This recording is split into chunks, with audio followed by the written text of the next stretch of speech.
Well, welcome everybody this beautiful Friday. My name is Addie Tolliver, and I'm the Associate Director for the Center for Teaching Excellence. I'd like to welcome you all to ChatGPT Assignments that you can use in your classroom today. Um, I am very excited to be here and to run these series of workshops that kind of show a little more of like a hands-on approach to ChatGPT and these generative AI tools that we're seeing everywhere, and particularly to incorporate that into our teaching. Um, First things first, I would like to get a little bit of your feedback of where you stand in relation to these generative AI tools. So if you could please go to poev.com/SMUCT, you can do that in your computers or you can do that on your phones. And the first screen to appear, there's going to be something about registration. You don't have to register. There's a skip for now option there. Just go ahead and skip. And it will take you to a little poll that I just want to know that what is your current level of confidence and proficiency with AI. So as you're doing this, we're going to see kind of the results. I just want to see kind of where the group stands a little bit, just to have a basis of, you know, of where you guys are coming from. And it's totally okay to be on the left, on the, I would say that the sad/red face will be, you have absolutely no idea. I'm going to try to cover some of the lingo and explain what some of the lingo is in relation to generative AI. So if you don't know any of these terms, it's totally fine. So it looks like a lot of you, at least, are neutral or have a basic understanding, are not super experts, but maybe we do have an expert here, and which is good. So some of these are very practical and are helpful even for you that might be a little more proficient with these generative AI tools. Well, thank you very much for your feedback. Okay, so these are the objectives for our session today. We're going to be discussing ways to integrate some of these generative AI activities in your teaching today. So these are going to be very practical, tangible things that you can just do immediately. And then we'll give you some hands-on time to craft some discipline-specific prompts. So I will give you a little bit of a prompt and be able to modify it to use it in your class immediately, basically. So when I speak of prompt, I want to make sure that I define what prompt is in relation to generative AI. Prompt is basically the way that we communicate with these tools so that they do the things we're asking them to do. So prompting is basically talking to them in a way that they understand and they can provide some deliverable that has to do what we asked. Back in the day, whenever we were talking about AI, it was a lot about, coding, right? That's how we communicated with these computers, is through coding. Now we can use just, words and phrases. So that's, the better you prompt something, the better you create a phrase or a command for it to talk to these tools, the better the output. So in the workshop description, I mentioned that I was going to highlight 7 of them. I'm going to give an overview of these 7, and then you will get a chance to choose which of these we're going to be playing with on our hands-on activities, right? So I'm going to be talking a little bit about each of them and what they are, and then you have a chance of choosing which ones. So when you think about like a search engine, right, like a Google or something, sometimes it has a little bit of a Google history of what you're searching, but particularly these generative AI tools like ChatGPT, Google Gemini, Perplexity, Copilot, the stuff that you see at the tab at the very top, like except for the poll everywhere. I can close the poll everywhere because we already saw the results. But some of these tools, they're basically the bots that allow us to talk to these systems, these large language models, right? And whenever you start a chat with them, it tends to remember the information that you previously put into the chat. So the first activity that you could try to do with your students in class and get them to practice engaging conversations with these tools. So forcing them to really engage with the bots and have a conversation with them. So now when you're talking with these systems, right? It is very similar to talking to a human. And if you ask everything at once, to a person, it can be confusing to a person. Same thing for these systems. So there's a technique called prompt chaining that you could utilize where that could allow you to get better answers from the tool, right?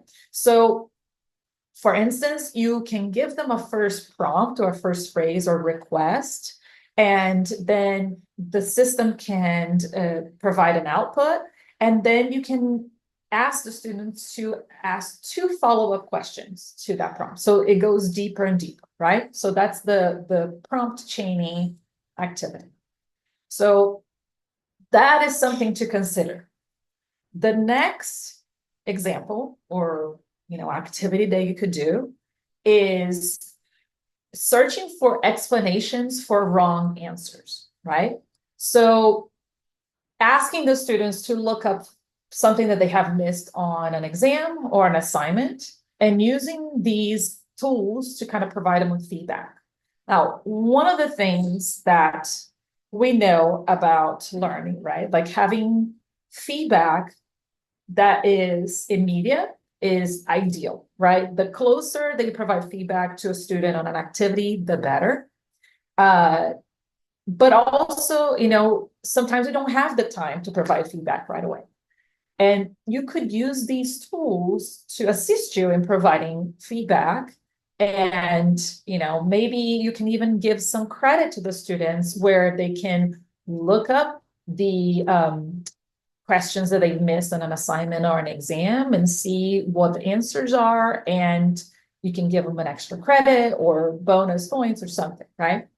So that's another example how you could do. The next one, you could ask the students to get to ask these large language models or these bots to provide them with a bibliography or references or quotes. And the funny thing about these tools is that if they don't find the resources, these tools make them up. So it's kind of similar to sometimes talking to a toddler, right? Like they don't know this stuff, they just make it up, right? Like, oh, do you have this? Like particularly with my toddler, I'm seeing a lot of this making up stuff. So these tools, when they make up things, we call these things hallucinations. And that happens often, particularly when you're talking about sources and quotes and bibliography. So we want to beef up our students, I guess, AI literacy and show them that these tools don't know everything and you can't rely on them for absolutely everything. So sometimes diving deeper and evaluating the responses, or if they mention a particular scholar and identifying the scholar's credibility, that might be an exercise that you might be able to do in class, right? The next one is summarizing longer texts. And you might be thinking, like, why would you ask the students to summarize longer text? Like they need to be, as part of higher ed, that's something that they need to be doing, right? I would say that yes, depending on the course that you're teaching, the level of students that you're teaching, yes, they need to be able to go into longer texts and read them themselves and dissect them themselves and analyze them themselves. But sometimes you just want them to grasp the core concepts or something. And it might be something that would take a lot of time, right? So depending on what your goals for the activity are, you might get the students to use some of these tools to summarize some of them and to get key points or key ideas and, create something that they can just get the gist of the article and you move on to what they actually have to do, particularly if it's something that is like a higher level on the Bloom's taxonomy, you want them to create something, but they need to have some background knowledge. Maybe, a long reading is good for them to get like the background of why they're doing something, but you just need them to get the gist and the concepts. The next option that Richard might be potentially good for you or not is using these tools to help the students to develop first drafts, right, of papers. Now, if you're teaching the students how to develop first drafts, like if it's particularly a writing class, that's what you do, probably are not going to use this particular activity. But if this is something that it's not a writing class, but you have a writing component and you just want the students to communicate certain concepts, right? Maybe you kind of rely on some of these tools to help them with first drafts and then, or just to refine some of the writing that they already have, right? So that's one way to kind of connect these generative AI tools to the activity. And you can kind of show them the ways in which you want them to connect them to. The next one is role playing. So creating role playing scenarios where you can provide the students with the ability to have a conversation with a course contact or with a character or something. So if they define who they're communicating with and the scenario, like these tools allow them to have a back and forth. So if it's really kind of interesting. And if you do have some of the paid versions of some of these tools, for instance, with ChatGPT, if you have access to the paid version and the ChatGPT 4.0, you can navigate and find some created GPTs that are already done with like historical figures, and somebody already programmed them to respond as the historical person, or you can just look and see what's available. So that's another way to consider.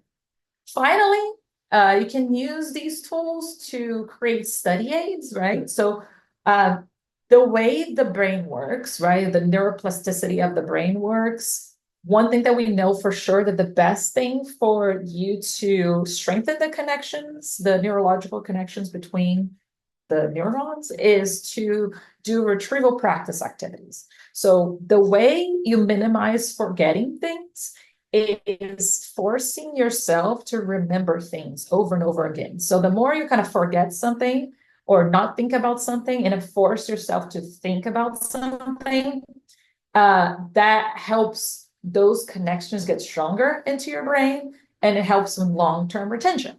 So sometimes you might provide some content to the students, but these tools allow the students to create quizzes that they can, quiz themselves and practice this retrieval practice.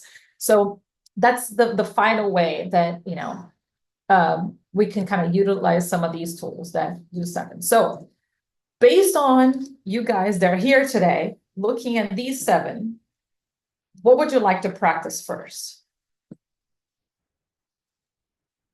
And you should be all muted, but you can unmute yourself. And then once you do that, I will share with you some prompts that you can take into any of these tools and just fill it in with your discipline-specific examples. And I can even show you one kind of to start.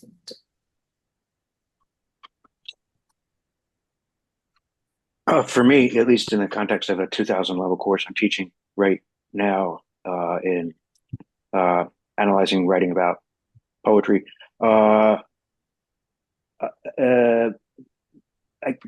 maybe the very last thing you mentioned, AI generated self quizzes, because it's unusual for the courses I teach, but it's a course where there is a significant amount of material, of data, of terminology, of concepts that that's basic ones that they need to have a handle on in order to talk in a reasonably informed way about how a poem is put together.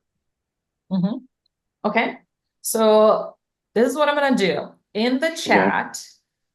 Okay. I'm going to put a couple of prompts here, and then I would like for you to go visit the generative AI tool of your choice. It could be ChatGPT, it could be Google Gemini, it could be Perplexity, or it could be Microsoft Copilot. So if you go to ChatGPT, you can go, I think it's like open, just Google ChatGPT and enter. You don't even have to log in if you don't want to, but you can sign in if you want to. With Gemini, you should be able to go in and sign in with a Google account and use Google Gemini. Perplexity, you might be able to log in with your Google account. I have a free account when I use Perplexity.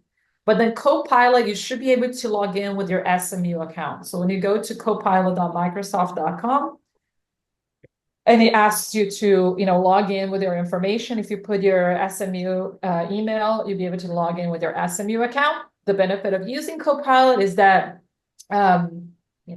it's kind of protected, right? Like it's under a enterprise account, and the information that you put in is not going to go and allow the system to learn this information. It's going to be a little more protected than the others. So it doesn't matter which tool that you choose to use. For each of these tools, the answer is going to be different. Like the output is going to be different. And even on the same tool, the output is always going to be different if you do it twice in a row. So something to consider. So these are some prompts, right, that you would give out to your students. So you can tell your students, say, hey, create an interactive quiz about, and then you can put whatever topic it is for whichever year college student with 5 questions, X questions, N questions, right? And after the quiz, the students will be able to follow up, explain the content on the questions I answered incorrectly. So they can test themselves, but then the questions that they have missed, the system can explain to them why they missed and explain. The other option is to generate a series of multiple choice questions that address and you can fill in the topic, and then provide 8 possible responses to each question and withhold the questions until I respond. So the key difference is just the quality of the responses, Maria. Like, I don't know if the chat is going to show up on the recording, but the question was, what are some of the key differences they all have seen across AI platforms? Because she's mainly used ChatGPT and Mistral.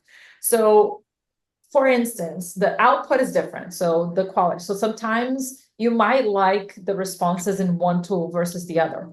I like Perplexity's feedback a lot, the way, like the output that it puts together. Sometimes it sounds to me more polished than a ChatGPT output. The other thing about Perplexity is that it shows the sources that Perplexity is pulling from, and on the very top. So you can kind of see kind of like where it got the information from, whereas ChatGPT is just getting from everywhere and you don't know. But it's like a personal preference. I would say that you just have to play around and see what you like best. And there's no right or wrong. Same thing for the students, depends on what they have access to, right? But play around with these and play around with these prompts, put it in and put on something that's specific to your discipline that you're teaching now. And then if you're okay and comfortable with sharing, I would love for you to share and kind of give a little bit of feedback. And Maria, I saw that you kind of did a little, are you going to say something? Oh, yeah, just a funny little side note on comparing across platforms and hallucinations. I noticed that when you put ChatGPT on the spot, from my experience, it did admit to creating like making up content, but Mistral didn't. So that was sort of an interesting thing I noticed, like the admission of hallucination. Yeah, and it's interesting because I feel like that could happen with any person, right? Like imagine that you're working with a novice student. They could make stuff up too. And some students will say, yeah, I completely made it up, and some students would just go, to death, like not saying that they made it up. So I feel like some of these tools have very human-like personalities in a way. Because like I said, even the hallucinations, some people just make stuff up, and they pretend that that's it, and you can't tell until you just question it, or you go and try to find the sources to identify where the information came from. Some of them run for public office too. Yeah, Sorry, I absolutely. just couldn't resist. So I came up with a quiz. I tried to do Microsoft Copilot, but I couldn't find my way into it quickly. So let's just went to ChatGPT and asked it to generate a 5-question quiz on meter and poetic form in English poetry, and it did so very quickly and accurate. Yeah, For 5 multiple choice questions. I mean, I would never give a multiple choice quiz in my class, but I yeah. think maybe as a study aid for them, something like this could be helpful. Absolutely. Absolutely. And that's the thing, right? Like, yeah, it's not part of your assessment strategy, it's not part of what, is built into the class. But this could be a wonderful resource, right? That you can just put in your Mhm. syllabus or something. It's like to create study aids. Here is a prompt that you can just copy and paste into these tools, and it allows the students to quiz themselves, low stakes, right? No stakes. But Right. this directly relates to what we know from the literature, and it's helpful for learning, right? So this is something that directly correlates with what we know about, the biology of the brain and the science of learning. So that is something that you can just add now and just put Hmm. in as a prompt, or just show them in class. That's just, here's an example. So this can be a great study tool from now on. Just copy and paste these and just modify these prompts. And you can ask the students, like, if you find others that have been helpful to you, share with other students. Like, let's create Sure. a shared document of prompts that we can put in that can help as study tools for us to use these generative AI tools as aids for study, right? Yeah. So, and it doesn't take time out of your schedule. So it's copy and paste, put Right. it there, and just let the students take ownership of their learning and use these just to help themselves. Okay, anybody else? Anything else? Any other outputs that you guys have seen there? Or have you tried with 2 different tools, right? I'm playing around with the more broad version that you have, because I have used ChatGPT to create uh, actually low stakes quizzes, just because sometimes they just don't read the assignment instructions. And so, did you read the instructions on how to do this thing? And some of them Yeah. have sense of humor, so I will upload the instructions to a particular assignment, and some of the choices are like real silly, and some of them are not, and it has like my playful personality in so yeah, create this in a playful yet professional tone, and Yeah. people get a kick out of that. But right now I'm playing around with it, your prompt, and kind of fixing it so that I can get more specificity. So I'm kind of like Yeah, absolutely. iteratively doing the starting with the prompt, seeing what the output is, then going up there and editing it to see if I can get more specificity. Yeah. And I think that's a wonderful thing. And that's the thing about these prompts, it's not a science, it's not magic, right? It's about the iteration. So the more you kind of play around with them, and sometimes it's putting them in and kind of pushing back with the tool and kind of talking to the tool. It's like, that's not what I meant, it's just like, it just gets better and better and better, right? So yeah, play around with it and try to see how it will benefit you and your students. And maybe you can put a couple of examples and share with your students, and the types of things that you can put together that can ultimately be helpful for them, right? Okay, so what else? We did the multiple choice question generation. If we have time, we'll cover all of them, right? You just pick the order. But I figure that you can pick whichever ones that you feel are more important to you. And then if we don't have time to get to the others, then we don't have time, but I'll share the resources with you anyways. But we can do some kind of in person together.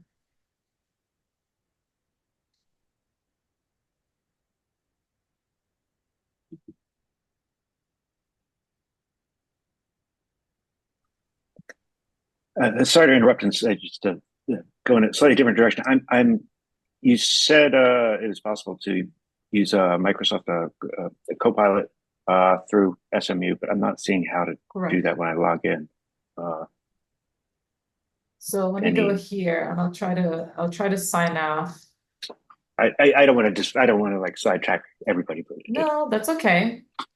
I mean, it should be as soon as you go into Copilot, it should have like it should prompt you to put in your information, which also Okay, sign so- in. See, like something like this, sign in into the experience of Copilot, and then when you sign in, there is this Microsoft, and then I'll put in, you know, my email address, right. Copilot, and then I Microsoft. already Right, have all kind right. of that. But then you see here, the commercial data protection applies to this chat. It is because, you know, we Oh, do okay. have that Office 365 license, and Right. this is kind of included into the thing. So I see a comment here that I Okay, use got it. ChatGPT a lot in class for several of these usages, but never for first drafts. So can you provide examples how to do this in a way that doesn't encourage students to really rely entirely on AI for writing? Sure. So let's look at the first draft. So I'm gonna paste it into the chat. So some of the examples, and I'm gonna read that also for the folks that are watching, you know, the recording. It says, do you think this is a catchy introductory sentence? And then you put in the sentence. Give me a better one then, you know, and then you can have that. Or how can I use the key terms, blah, blah, blah, to enhance my introduction? Now that I've written my introduction, help me develop this paragraph into a more refined chain of thoughts about whatever. Or here are my topic sentences. Help me pull them together to create a captivating conclusion. So this will be something like where you could work with the student, for instance, in class to develop an introductory sentence, right? So that would be part of an activity that you're already doing. And then you go into these tools and then put in that sentence and say, you know, what do you think? Is this catchy? Is this better? Or you can even tell the system, write me 5 variations of the sentence. And then the student can go and analyze the variations of the sentence that they just drafted in class. So I think the point is, right, it's not, we're not asking the students like, write the first draft of my paper on the topic of. That's the stuff that we want to avoid getting the students to do. We want to kind of break them down and maybe ask them to be a little more intentional about the assistance they're getting these tools to provide them with. Does that make sense? It makes sense. It's hard for me to envision it's well, let me say, it's very easy for me to envision a student asking a question like, now that I've written my introduction, help me develop this paragraph into a more refined chain of thoughts about blank. And just simply taking whatever AI, whatever, well, but then whatever it generates, that's what they're going to use. Yeah. So and which is not actually teaching them how to do this on their own. No, but if you're using this as an in-class activity, right? Mhm. And you're having a discussion about the product that it produces, and then you're thinking about, okay, what do you think of the product? How you make this differently? Is the product good enough? Like analyzing the product. So then there are some pedagogical benefits where the fact that they're analyzing that product, and they have to identify the pros and cons, can show that they know some of those basic concept of how to structure a sentence or how to structure a paragraph or how to make something catchy, right? So, you know, if you think about analyzing, identifying, those are all part of the, you know, the Bloom's taxonomy. They're like higher level things, right? So play around with some of these and let's see if we can get like a couple of examples. But, you know, I also would not see a student saying this, like, now that I've written my introduction, help me develop this paragraph into a more refined chain of thoughts about blah, blah, blah, because I don't think a student will think that way. But if we provide that prompt to the students, right, And then maybe the activity is you're going to create in class, we're going to draft an introduction to your paper. Now use this prompt and let's talk about the products that the ChatGPT or the bot has put together, right? Is it better? Are any of these better than, or how do they differ? Do a compare and contrast. What are some elements that could be used that you think could make your paper better or not, right? So I think that having that critical eye and analyzing the product and comparing, or, starting with your own work, and then you're like, maybe the product is not as good as your own work that started, started this whole thing. So it's something to consider. But the students also need to see that. But there might be some things here and there, even on those, maybe provides 5 different outputs. Maybe there are elements of each of these that you can pick up to then craft your own, right? But also you're practicing these different elements by identifying which ones to select to then kind of put together your own. That's another different skill that is more important now that we have these tools than when we didn't have these tools, if you think about it, right?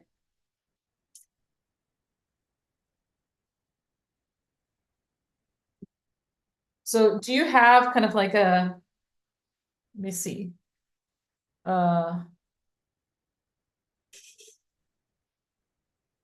Let's think of a catchy introductory sentence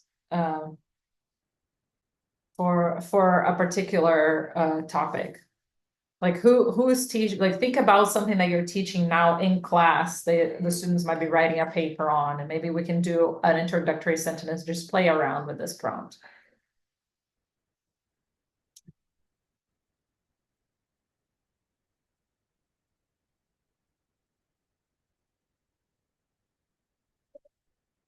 Does anybody have an example?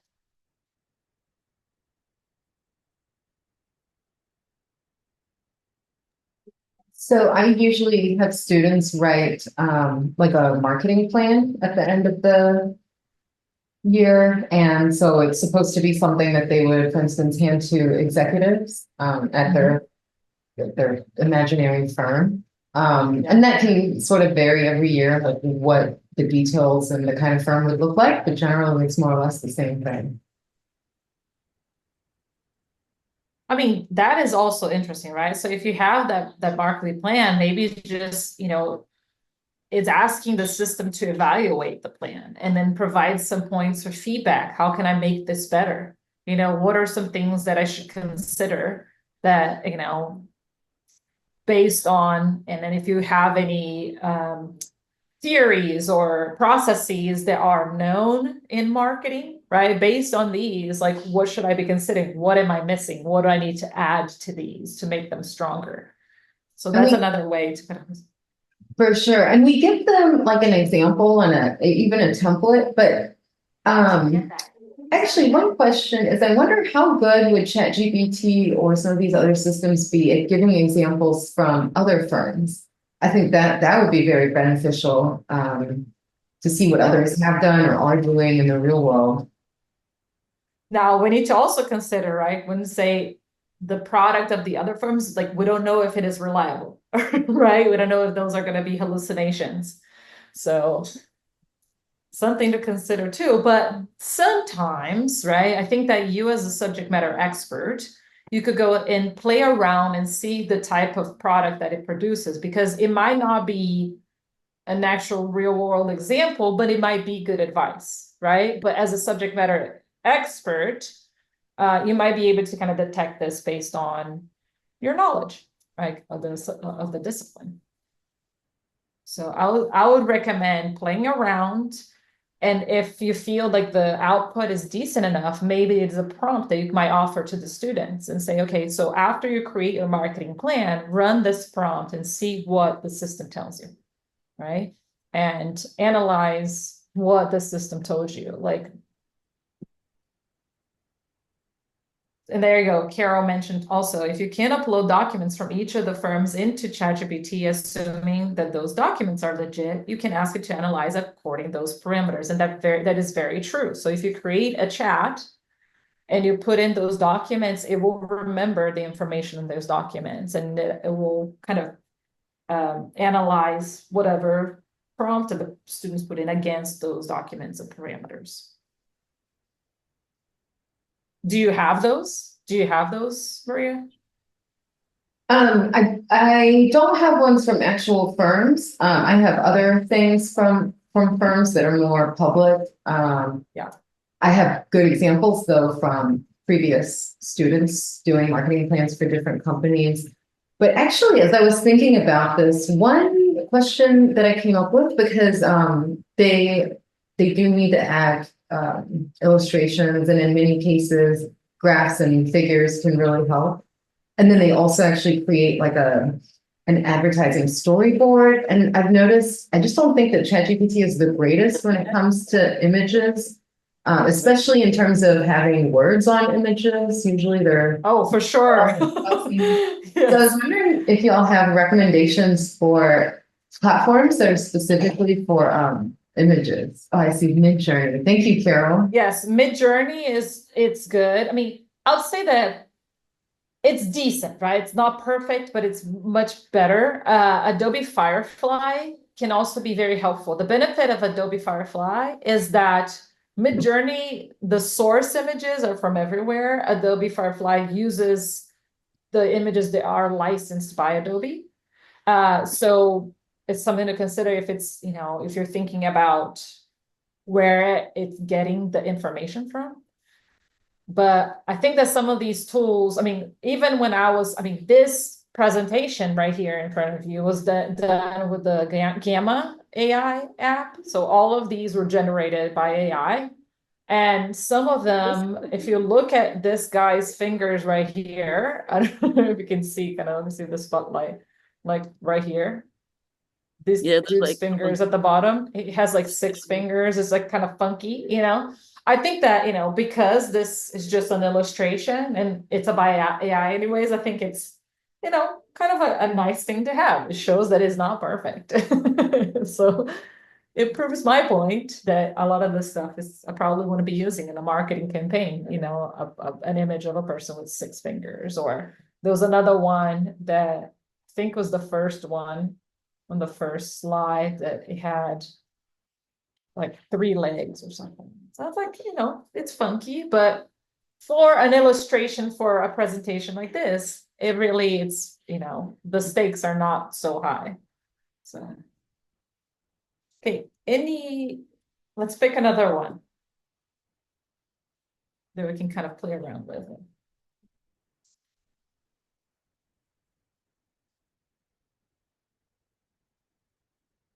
I'll go with the first one. I'll go the first one because it's the most basic one. Okay, I'll show you an example of actually having a conversation. So I am going to kind of copy and paste this in the chat, and the options are explain a concept using everyday words, right? So it starts like that. And then it's like, what do you mean, and then whatever concept that is. And what is another metaphor to help explain how that works at both large and small scales? So it's all about giving the original prompt and then keeping the conversation, having 2 additional prompts to it. And then, define blank and its origins as a theory. How have modern theorists gone in directions different from the author? The other one is, what are some of the better known theories of, concept in field? Say more about author's theory. And let's use this one. I'm going to go and play a little bit with my ChatGPT. Actually, let's go with perplexity and see what it says. So define, zone of proximal development and development and its origins as a theory. Okay. So that will start it going. So it's finding Vygotsky, it's finding the answers. So the zone of proximal development is a key concept of educational psychology. developed. It refers to the difference between what a learner can do without help and what they can do with guidance and encouragement from a skilled partner. So it's giving me all the oranges, theoretic foundations, all that, right? So here's the difference between ChatGPT and Perplexity, that here I can see the sources, right? So this is full on my answer, but the sources show on top right here. So if I go here and I kind of probe a little more, how have modern theories gone directions different from Vygotsky, right? So if I go Vygotsky, and then bang, let's see. See, modern theories have built and expanded Vygotski's ideas in several key ways. So expand the scope of social influences, refine the scaffolding concepts. I think it's a whole like little lecture here, right? So more details, and I can ask them to rewrite, and it's going to give me a different answer. So sometimes, for learning students with learning differences, they might be getting this, but they're not be getting it fully. So they just ask for a rewrite. So it's going to be rewriting a different way, and maybe that information is easier for them to kind of process. So then we have, related information here. So I have criticisms, I can go and dive deeper into this topic. So just could be a great kind of, way for the student can dive deep and then have these conversations in the tool. Now, if I continue here, this chat will remember the history. So now I have this thing about me and then the zone of proximal development and Vygotsky. So now this becomes my conversation, and I can just go and keep going deeper and deeper and deeper into the conversation. So you could encourage your students to create these chats about the topics they are covering and just have the information. If they have information about the class that they put notes, they can add there. And then, the bot could use the class notes to provide them with information, and it's kind of a study partner for them as well. Any other ones that you like to dive deep into?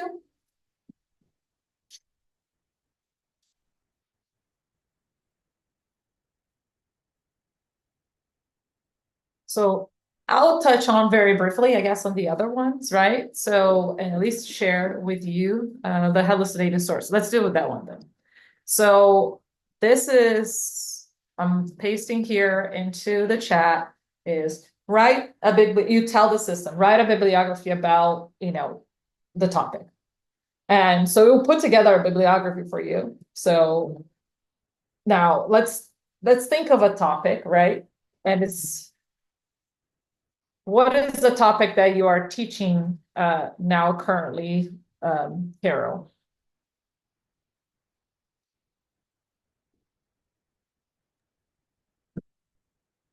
Did you ask me a question? Yes, tell me a topic that you're teaching right now, or you're going to be teaching this week. This week, let's go Yeah. with business writing. I am teaching them how to write a cover letter, based on a job that they are quote unquote applying for in a project.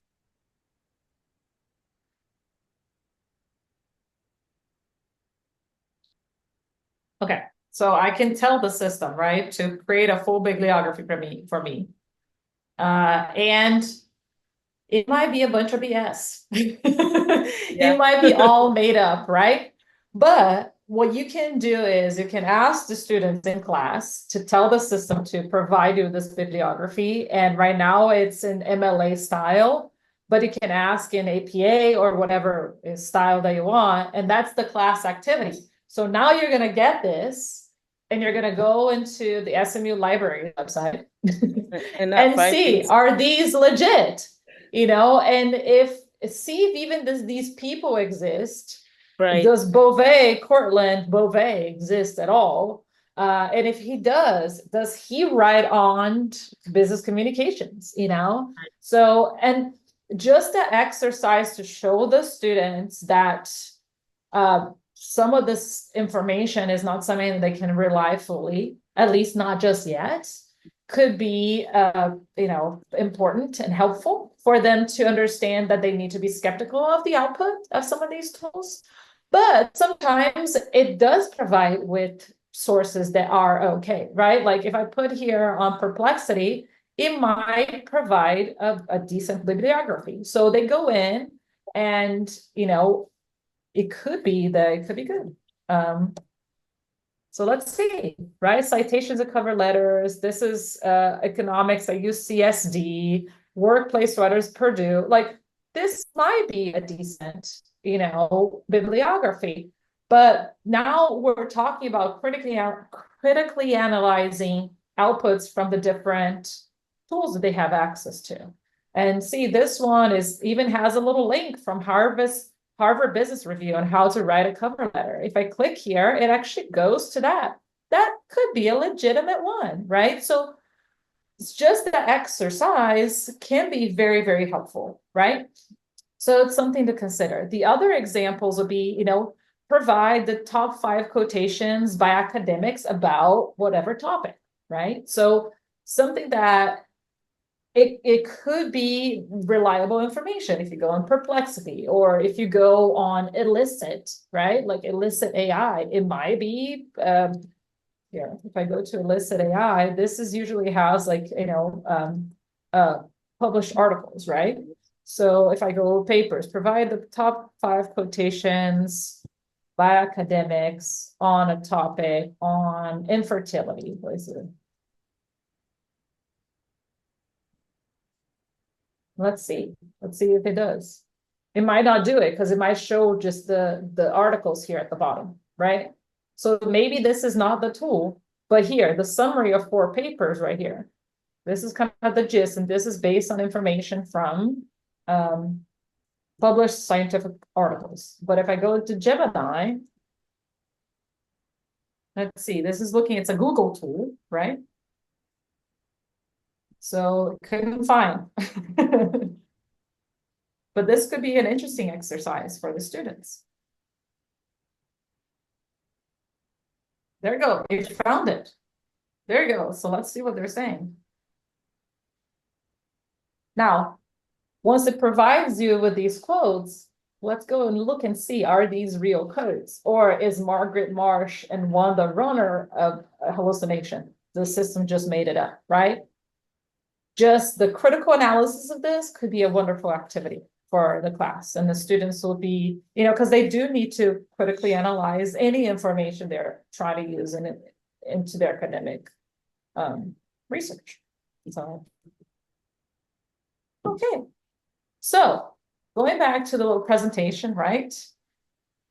This is the resource that I told you guys about, that I got the top, like these 7. There are a lot of other resources in there, but this is a free PDF booklet that has all kinds of ChatGPT activities that you can use into your teaching right away.